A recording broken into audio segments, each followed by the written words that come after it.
Some lakes were dug by hand. This one was left behind by a glacier. On the rolling wooded edge of the Twin Cities, a clear Kettle Lake sits inside the ghost of an ancient forest.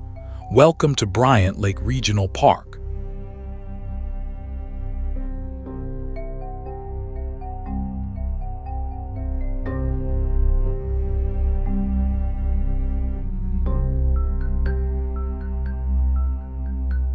We are in Eden Prairie, in the southwest corner of the Minneapolis and St. Paul metro, where the suburbs meet the bluffs above the Minnesota River. Bryant Lake Regional Park wraps 170 acres of hills, woods, wetland, and open water around a single spring-fed lake.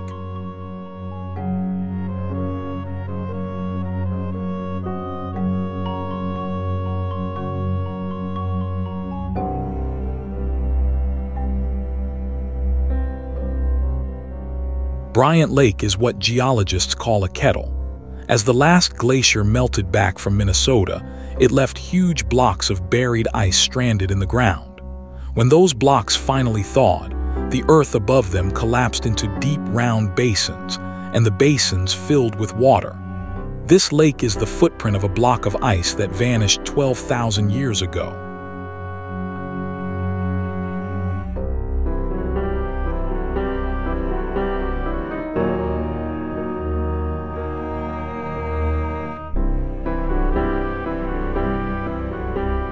The whole landscape here was shaped in that same melting.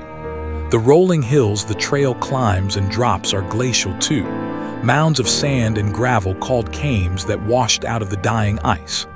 Kettles and Kames, hollows and hills, all of it is the rumpled bed the glacier left when it pulled away for the last time.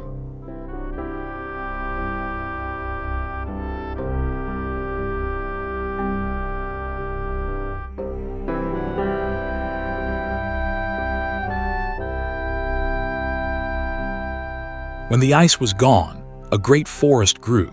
French explorers called it the Grand Bois, the Big Woods, a dense band of elm, basswood, sugar maple, and red oak that once covered thousands of square miles across south-central Minnesota.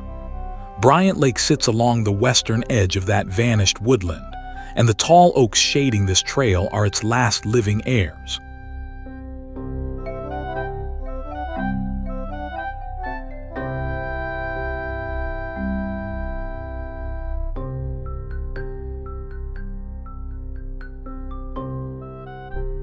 Where the big woods thinned, it gave way to open prairie, and that seam of forest and grassland is exactly the country we are walking.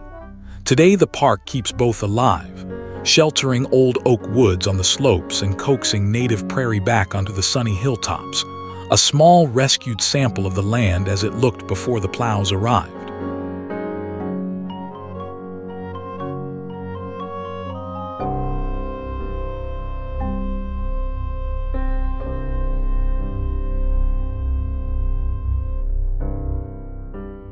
Long before any survey line crossed these hills, this was Dakota country. The Dakota people call this land Mni Sota Makoce, the land where the waters reflect the skies. The lakes and oak groves of this region were homeland and hunting ground, gathered and traveled for generations along the trails that laced the big woods and the river valley below.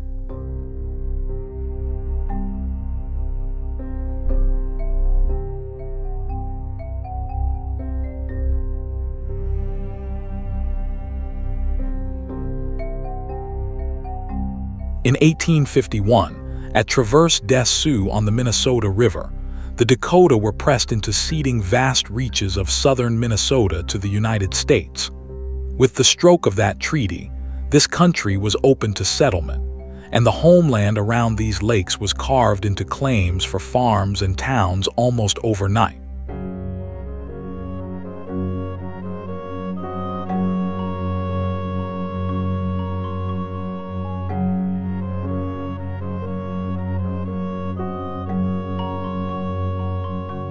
Two years later, a traveling writer named Elizabeth Fries Elliott rode through this rolling country and was enchanted. In her book of Western Rambles, she called it the garden spot of the territory, and the name she gave the beautiful prairie stuck. This is how a suburb came to be called Eden Prairie.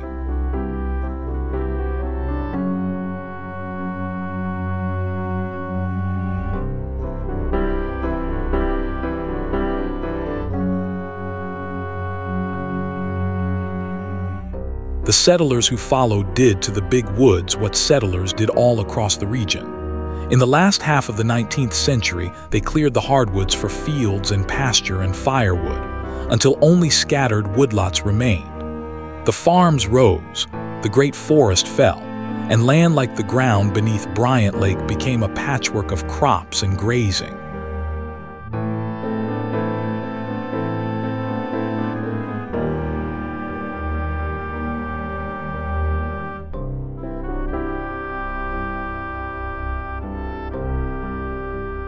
Then the city came for the farms. As the suburbs spread after the war, a new park district set out to save open space ahead of the bulldozers. Founded in 1957, it bought thousands of acres of threatened farmland, and it grew into what is now the Three Rivers Park District, named for the Mississippi, the Minnesota, and the Crow. Bryant Lake was rescued from the subdivision and kept wild.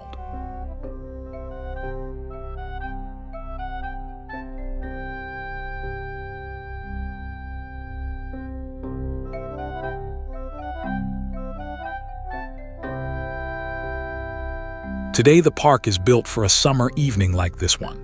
There is a sand-bottomed swimming beach, a boat launch and rented sailboats and paddle boards on the water, an 18-hole disc golf course threaded through the hills, and miles of trail for walkers and riders. The old Kettle has become the neighborhood lake.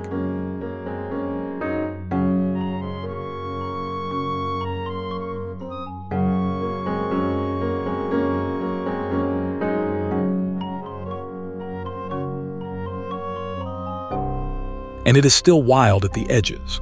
White-tailed deer step out of the oaks at dusk, herons and geese work the shallows and the wetlands, and songbirds fill the canopy above the trail. In 170 acres surrounded by highways and rooftops, the park holds a pocket of living Minnesota woodland intact.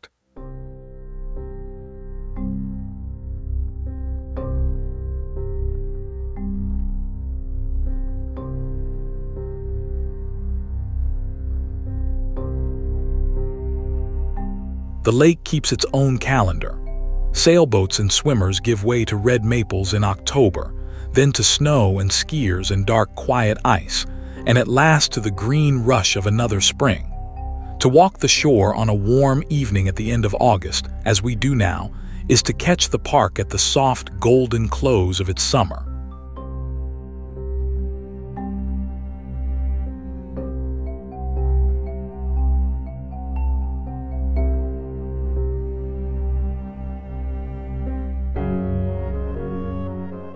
Every step here crosses a buried story.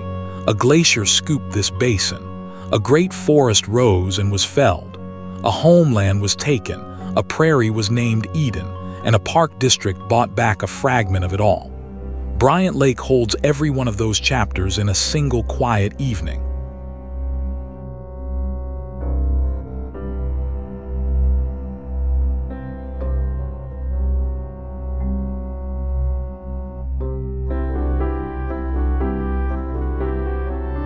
Thank you for walking the shore of Bryant Lake with Fru World Explorer.